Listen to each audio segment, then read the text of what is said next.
By the name of Almighty Allah, the All Beneficent and the All Merciful, I am going to narrate the fourth part of the sermons of the Amirul Mu'mineen, the topic, the brilliant Al-Gharra.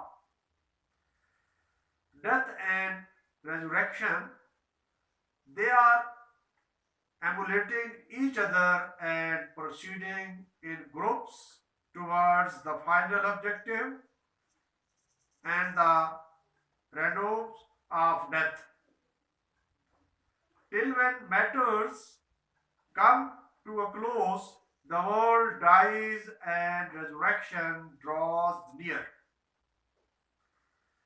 Allah would take them out from the corners of the graves, the nests of birds, the dens of beasts, and the center of death.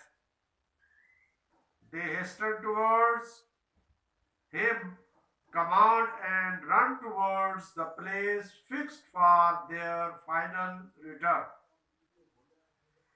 Group by group, quite standing and arrayed in row. They will be within Allah's sight and will hear everyone who would call them. They would be having the dress of helplessness and covering of submission and indignity.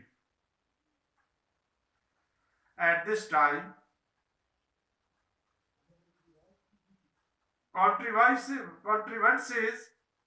would disappear, desires would be cut, hearts would sink quietly, voices would be curved down, sweat would choke the throat, fear would increase, and ears would resound with the thundering voice of the announcer calling.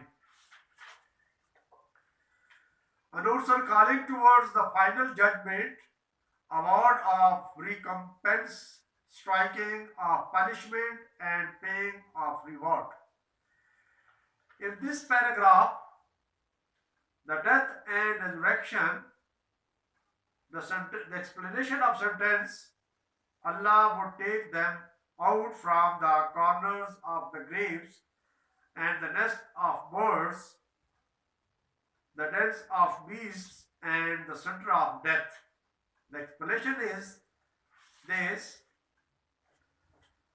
the intention is that Allah would resurrect all the dead, even though they had been eaten by beasts and been merged in their bodies. Its aim is to refute the view of philosophers who hold that the resurrection of the non-existent is impossible and who do not therefore believe in the physical resurrection. Their argument briefly is that a thing which has lost existence by death cannot return to life. Consequently, after the destruction of this world, the return of any of its being to life is out of question. But this belief is not correct, because dispersal of the parts doesn't mean its non-existence, so as to say that putting these parts together again would involve resurrection of the non-existent. On the other hand, separated and dispersed parts continue to exist in some form of the other.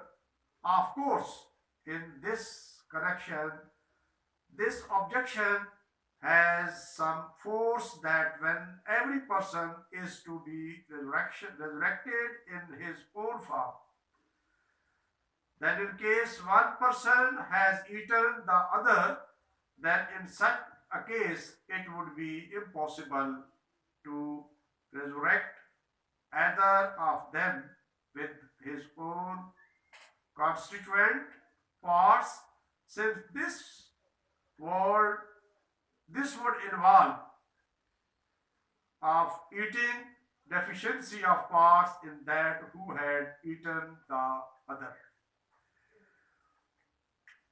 To this metaphysicians, metaphysicians have replied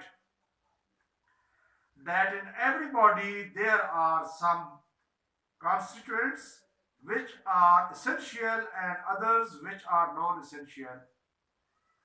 The essential constituents remain constant from the beginning till end of life and suffer no change of alteration, and resurrection with regard to such constituents would not create any deficiency in the man who ate the others.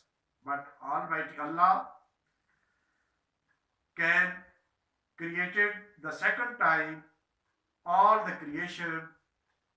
He has a power to create all the things in the previous form in the day of resurrection.